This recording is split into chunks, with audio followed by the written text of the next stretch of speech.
செய்யாத இந்த மரண விஷயத்தின் கனியை சாப்பிடும் நாளில் நீ சாகவே சாவா என்று சொல்லி மீறி அதை செய்யும் போது கர்த்தர் அதை தடுத்து நிறுத்தவே இல்லை. ஏன்னா அவங்களுக்கு சுயாதீன அந்த சித்தத்தை கர்த்தர் என்ன பண்ணார், அவங்களுக்கு கொடுத்திருந்தார். நன்மையை தெரிந்து கொள்ள வேண்டுமானாலும் தெரிந்து கொள்ளலாம். நன்மையை தெரிந்து கொள் என்று அவர் என்ன பண்ண மாட்டார், ஆலோசனை சொல்லுவாரே தவிர அதை என்ன பண்ண மாட்டார், கட்டாயப்படுத்த மாட்டார். ஏன்னா உரிமை ஏற்கனவே என்ன பண்ணியாச்சு, கொடுத்தாச்சு, சொல்லியாச்சு. நீ தான் அதை என்ன பண்ணணும், ஜீவனை நீ தான் என்ன பண்ணணும், தெரிந்து கொள்ளணும்னு சொல்லியாச்சு. அதனால் கர்த்தர் என்ன பண்ண மாட்டார், கட்டாயப்படுத்தவே மாட்டார். தேவன் மென்மையுள்ளவர். அவர் சொல்கிறாரு, ஆதியாகமம் 6:3 இப்படியாக நான் வாசிக்கிறோம், என் ஆவி என்றென்றைக்கும் மனுஷனோடு போராடுவதில்லை. என் ஆவி மனுஷனோருடைய போராடுதல் என்றான். பாருங்க, பிசாசு தன்னுடைய விருப்பத்தையும் தன்னுடைய ஆசைகளையும் செய்யபடி மனுஷனை என்ன பண்ணுறான், கட்டாயப்படுத்துகிறான். இப்போ மனிதர்கள் என்றானா பிசாசினுடைய அடிமதனத்தில் இருக்கிறபடினால தங்களுடைய மாம்ச இச்சைகளின்படி வாழ என்ன பண்ணுறாங்க, தீர்மானிக்கிறாங்க. பிசாசு என்ன பண்ணுறான், அவங்கள தவறான வாழ்க்கைக்கு என்ன பண்ணுறான், வாழும்படி அவங்கள கட்டாயப்படுத்துகிறான்.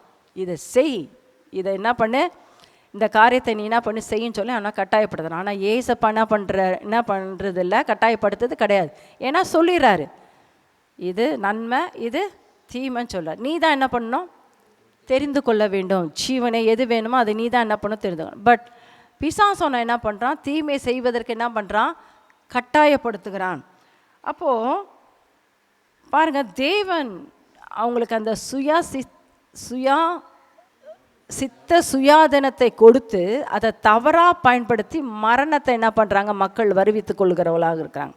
ஸோ அது செய்வதனால என்னது, குடிப்பது, வெறிப்பது, அந்நித்தியமான பாவ தோஷங்களை என்ன பண்ணுறாங்க, தெரிந்து கொள்கிறாங்க. இதனால் அவங்களுக்கு என்ன ஆகுது, அவங்களுடைய சரீரமும் சரி, அவங்க குடும்பமும் சரி, அவங்க செய்கிற தொழிலும் சரி, அவங்க செய்கிற வியாபாரம் சரி, எல்லாமே என்ன பண்ணுது, பாதிக்கப்படுகிறது. எந்த விதத்துலையும் அவங்க கைட்டு செய்கிற வேலையில் ஒரு ஆசீர்வாதம் கூட என்ன பண்ணல, அவங்களுக்கு சேரவே இல்லை.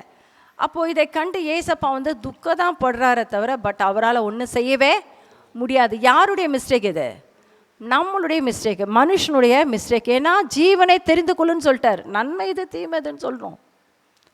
நீ தீமையை நான் தெரிந்து கொள்கிறேன்னு சொல்லிட்டு ஐயோ என்னை காப்பாற்றுங்க ஏசப்பான்னு சொன்னால் அவரால் என்ன பண்ண முடியாது, காப்பாற்றவே. ஆனால் துக்கப்படுவார், ஐயோ என் பிள்ளை சொன்னேனே ஆனால் என்ன பண்ணல, கேட்கலையேன்னு சொல்லி என்ன பண்ணுவார், துக்கப்படுவாரே தவிர அவரால் ஒன்றுமே செய்யவே முடியாது. ஏன்னா தெரிந்து கொள்ளக்கூடிய அந்த உரிமையை என்ன பண்ணார், மனுஷ கையில் ஒப்பு கொடுத்துருக்கிறார். அப்போது சங்கீதம் 115:16 இப்படியாக சொல்லுகிறது, வானங்கள்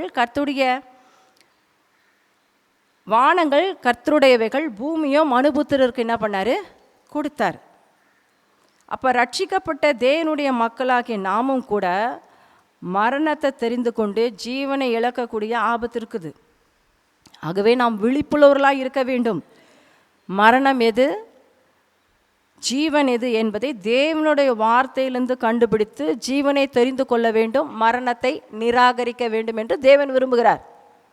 எல்லாமே இருக்குது, மரணம் இருக்குது, ஜீவன் இருக்குது, சாபம் இருக்குது, ஆசீர்வாதம் இருக்குது. பட் எது வேணும்னு சொல்லி நீ தான் என்ன பண்ணணும், செலக்ட் பண்ணிக்கணும். நீ தான் என்ன பண்ணணும், தெரிந்து கொள்ளணும். நீ தான் என்ன பண்ணணும், அதை பற்றி கொள்ள வேண்டும் என்று தேவன் விரும்புகிறார். அப்போது அந்த இஸ்ரவேல் மக்களுக்கு மோசேயின் மூலம் தேவன் சொல்லும்போது இதை தான் சொல்கிறார், மரணத்தையும் ஜீவனையும் உனக்கு முன்பாக வைத்தேன், நீயும் உன் பிள்ளைகளும் வாழ்ந்து பிழைத்திருக்கபடி என்ன பண்ணு தெரிந்து கொள்ளு. என்ன பண்ணு, ஜீவனை தெரிந்து கொண்டு வாழ வேண்டும் என்று தான் தேவனுடைய ஆசையாக இருக்குது, தேவனுடைய விருப்பமாக இருக்குது. இப்போ நிறைய பேர் கேட்குறாங்க, ஏங்க ஜீவன் எங்கெங்கே இருக்குது அப்படின்னா, ஜீவன் எங்கே இருக்குதுன்னா, ஜீவன் என்பது என்ன, தேவரகமான வாழ்வு. அந்த வாழ்வு எங்கே இருக்குது, தேவனுடைய வார்த்தைக்குள்ளே இருக்கிறது. நல்லா கவனிச்சுங்க. அது நான் ஜீவன் சொல்கிறீங்களா, ஜீவனை தெரிந்து கொள்ளுன்னு சொல்லி எங்கெங்கே இருக்குது, நான் தேடினேன் கிடைக்கல, எங்கே இருக்குது அப்படின்னா தேவனுடைய வார்த்தைக்குள்ளே என்ன பண்ணுது இருக்குது. அதனால தான் அவருடைய வசனம் சொல்லுகிறது, யோவான் 6:63 சொல்லுகிறது, நான் உங்களுக்கு சொல்லுகிற வசனங்கள் ஆவியாயும் ஜீவனாயும் இருக்கிறது. நான் சொல்லுகிற வசனங்களுக்கு உங்களுக்கு எப்படியா இருக்கிறது, ஆவியாயும் எப்படியா இருக்குது, ஜீவனாயும். அப்போது தேவனுடைய வார்த்தையை நாம் தெரிந்து கொள்ளும் போது ஜீவனை தெரிந்து கொள்கிறோம். ஏன்னா ஜீவன் எங்கே இருக்குது, தேவனுடைய அப்போ தேவனுடைய வார்த்தையை நீங்கள் படிக்கும்போது, தேவனுடைய வார்த்தை ஆலயத்தில் வந்து கேட்கும்போது எதை தெரிந்து கொள்ளுகிறீர்கள்? ஜீவனை தெரிந்து கொள்ளுகிறீர்கள். அப்போ இயேசுவை ஏற்றுக்கொண்ட மக்கள் கூட வார்த்தையை விட்டுட்டு அதிகமாக அவங்க வந்து முக்கியத்துவம் எதுக்கு கொடுக்குறாங்கன்னா, தரிசனத்திற்கு, சொப்பனத்திற்கு, உபவாசத்திற்கு, இந்த காரியத்துக்கு முக்கியத்துவத்தை கொடுத்து மரணத்தை என்ன பண்ணுறாங்க? தேர்ந்தெடுக்கிறாங்க. இது கர்த்தருடைய பிழை அல்ல, கர்த்தருடைய மிஸ்டேக் அல்லவே அல்ல. ஆனால் எதுக்கு முதலிடம் கொடுக்க சொல்லியிருக்காரு? தேவனுடைய வார்த்தைக்கு. ஏன்னா சகல ஆசீர்வாதம் எதில் இருக்குது? எதில் இருக்குது? ஆசீர்வாதம் எதில் இருக்குது? தேவனுடைய வார்த்தைக்குள்ள. எல்லா விதமான நன்மைகள் எதில் இருக்குது? தேவனுடைய வார்த்தைக்குள்ளே தான் இருக்குது. வார்த்தையை விட்டு நம்ம வெளியே என்ன பண்ண முடியாது? போகவே முடியாது. அப்போ தேவனுடைய வார்த்தைக்கு வெளியே தேவ ஜனமாகிய நமக்கு வாழ்வே இல்லை என்பதை தீர்க்கமாக என்ன பண்ண முடியும்? சொல்ல முடியும். அப்போது நீ வாழ்ந்திருக்க விரும்புகிறியா? தேவனுடைய வார்த்தைக்கு உள்ளவா? தேவனுடைய வார்த்தைக்கு என்ன பண்ணு? முதலிடம் கொடு.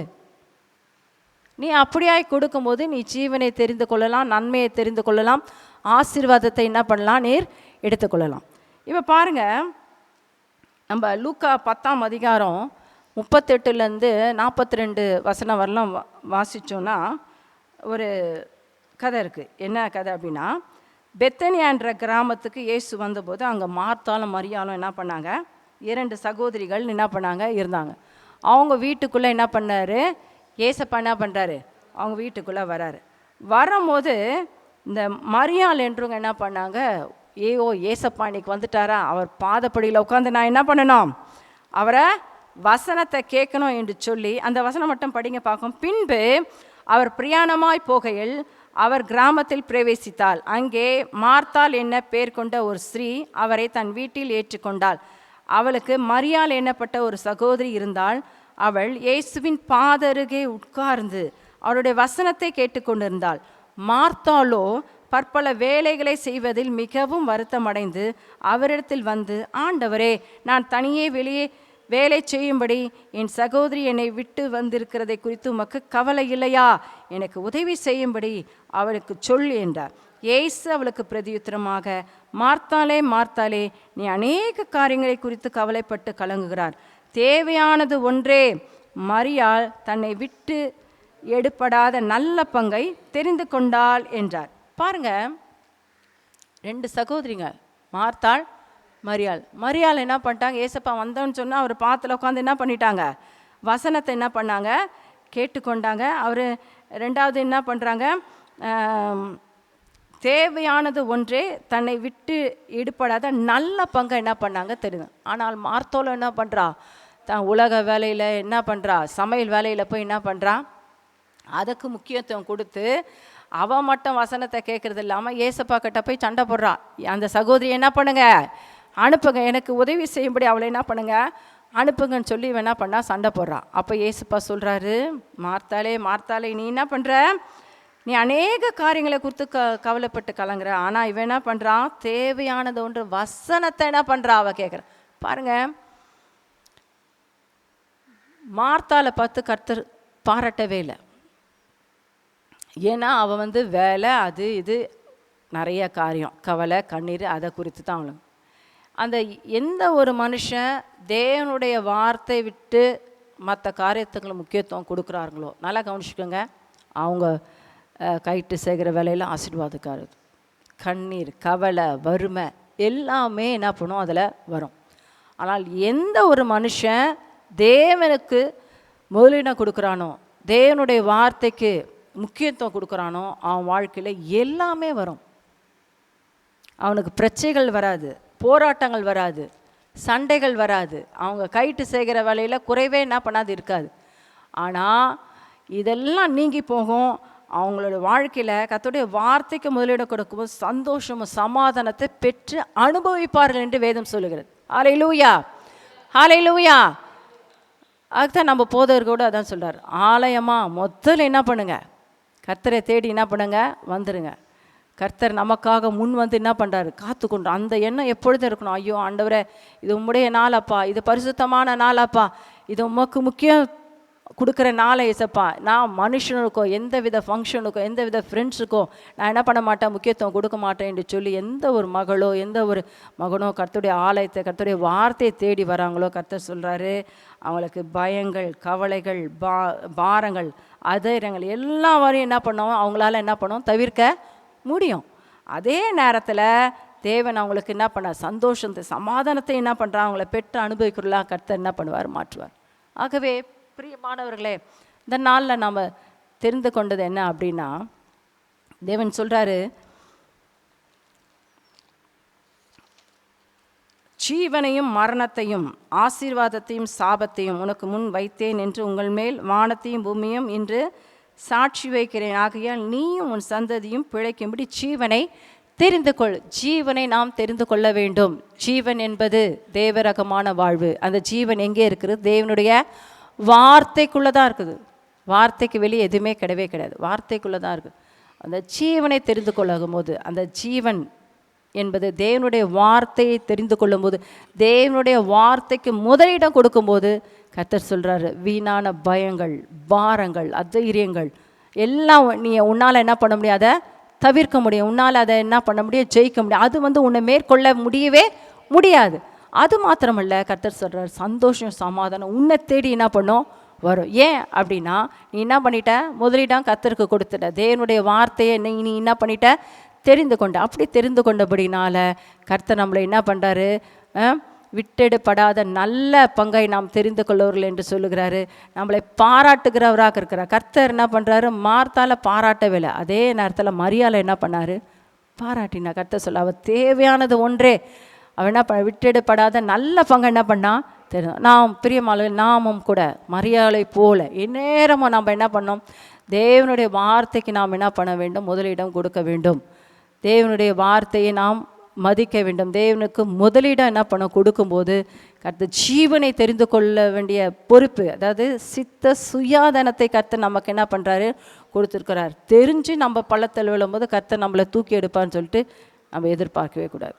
ஏன்னா சுத்த சுயாதனத்தை நமக்கு என்ன பண்ணிட்டார், கொடுத்தார். அவரை போலவே நம்மளை என்ன பண்ணார், உண்டாக்கினார். ஒரு பொம்மை போலவோ ஒரு மிஷின் போலவோ நம்மளை என்ன பண்ணல, உருவாக்கலை. அவர் ரூபத்தின்படி எல்லா செயல்களையும் செயலாற்றக்கூடிய திறமையை கர்த்தர் நமக்கு என்ன பண்ணுறாரு, கொடுத்துருக்கிறாரு. நம்மளாவே யோசித்து எல்லா காரியத்தனமெல்லாம் செய்ய முடியும், அந்த அளவுக்கு நமக்கு என்ன பண்ண ஆற்றலை கொடுத்துருக்கிறார். ஆகவே நாம் ஜீவனை தெரிந்து கொள்ள வேண்டியது மிகவும் முக்கியமான இருக்குது. ஜீவன் என்பது தேவரகமான வாழ்வு. அது எங்கே இருக்குது, தேவனுடைய வார்த்தைக்குள்ளே தான் இருக்குது. எதுவுமே வெளியே கிடையாது, எல்லாமே தேவனுடைய வார்த்தைக்குள்ள. ஆகவே பிரியமானவர்களே, சண்டே சர்வீஸ் முதல் ஃபங்க்ஷன் இருக்க நீங்கள் அங்கே வந்துருக்கோமா, இல்லைங்க, முதல் யார் எனக்கு தேவனுடைய வார்த்தை கொடுக்கும்போது கர்த்தர் உங்களுடைய வைராக்கியத்தை பார்க்குறார், உங்களுடைய பக்தியை பார்க்குறார், உங்களுடைய யாருக்கு நீங்கள் முதலிடம் கொடுக்க, அப்போ கர்த்தர் உங்களுக்கு தேவையானது எல்லாவற்றையும் கர்த்தர் என்ன பண்ணார், கொடுப்பது மாத்திரமல்ல, உங்களை பிரச்சனைகள் வரும், ஆனால் அதை உங்களால் என்ன பண்ண முடியும், தவிர்க்க முடியும். ஏன் அப்படின்னா, நீங்கள் கர்த்தருக்கு முதலிடம் கொடுத்தனால, ஜீவனை தெரிந்தபடினால கர்த்தர் எல்லாவற்றையும் தவிர்க்கக்கூடிய ஞானத்தை, அறிவியும் புத்தி உங்களுக்கு கட்டளையிடுவார். கர்த்தர் உங்களை ஆசீர்வதிப்பாராக. கண்களை மூடி நாம் ஜெபிப்போம். ஸ்தோத்திரங்க தாவே, மை ஸ்தோத்திரிக்கிற ராஜா, மை துதிக்கிறோம் துதிக்கிறோம் துதிக்கிறோம் சுவாமி. நீர் நல்லவர், நீ நல்லவர், நீ நல்லவர், நீ நன்மைகளை மாத்திரம் எங்களை செய்பவரே. மை நன்றியோடு மை துதிக்கிறங்க தாவே, மக்கோடா குடி ஸ்தோத்திரிக்கிற ராஜா, எங்கள் அன்பின் பரலோக பிதாவே, கர்த்தராக இயேசுவின் நாமத்தினால் வருகிறோம். கர்த்தாவே, இந்த நாளில் கூட ஆண்டவரே, ஜீவனை தெரிந்து கொள், பிழைக்கும்படி ஜீவனை தெரிந்து கொள் என்று சுத்த சுயாதனத்தை என்ற உரிமை எங்களுக்கு கொடுத்துருக்கிறீரே, அதற்காய் நன்றி ஏசப்பா. கர்த்தாவே, இந்த நாளில் நாங்கள் தியானித்தோம் அப்பா, மரியாதை போல ஆண்டவரே தன்னை விட்டு எடுப்படாத நல்ல பங்கை தெரிந்து கொள்ள கர்த்தாவே, இந்த நாளில் நாங்கள் ஆண்டவரை தியானிக்கும் கர்த்தர் உதவி செய்தது, அதுக்காய் நன்றி ஏசப்பா. தேவையானது ஒன்றே என்று அவங்க சொன்னாங்களே, கர்த்தாவே, உடைய வசனம் தான் சுவாமி எங்களுக்கு தேவையானது, அதுக்காய் நன்றி செலுத்துகிறோம் ஐயா, நன்றி செலுத்துகிறோம், நன்றி செலுத்துகிறோம். எக்காரணத்தை கொண்டும் கர்த்தாவே ஆண்டவரே, ஆலயத்துக்கு முன் வருவதோ, ஆண்டவரே வசனத்துக்கு முதலிடம் கொடுப்பதோ தவிர வேறு எந்த ஒரு காரியமோ, ஃப்ரெண்ட்ஸோ ஃபங்க்ஷனோ, ஆண்டவர் எந்த ஒரு காரியத்துக்கும் நாங்கள் முதலிடம் கொடுக்காமல் உண்மையும் வார்த்தைக்கு நாங்கள் முதலிடம் கொடுக்க கர்த்தாவே, இந்த நாள் மறுபடியும் நாங்கள் தியானிக்க முடியாது கூட கர்த்தர் எங்களுக்கு உதவி செய்தீரக்காய் ஸ்தோத்திரம். கூடி வந்த ஒவ்வொருவரை கூட நீங்கள் ஆசீர்வதித்து அனுப்புங்க ஐயா. துதி கன மகிமை எல்லாம் ஒருவருக்கே செலுத்துகிற ஏற்றுக்கொள்ளும். இயேசுவின் நாமத்தினால கேட்கிறோம் எங்கள் நல்ல பிதாவே, ஆமேன், ஆமேன், ஆமேன். எல்லாரும் சேர்ந்து சொல்லுவோமா? என் ஆத்துமாவே கர்த்தரை ஸ்தோத்ரி, என் முழு உள்ளமே அவருடைய பரிசுத்த நாமத்தை ஸ்தோத்ரி. என் ஆத்துமாவே கர்த்தரை ஸ்தோத்ரி, கர்த்தர் செய்த சகல உபகாரங்களையும் மறவாது. ஆமேன், ஆமேன்.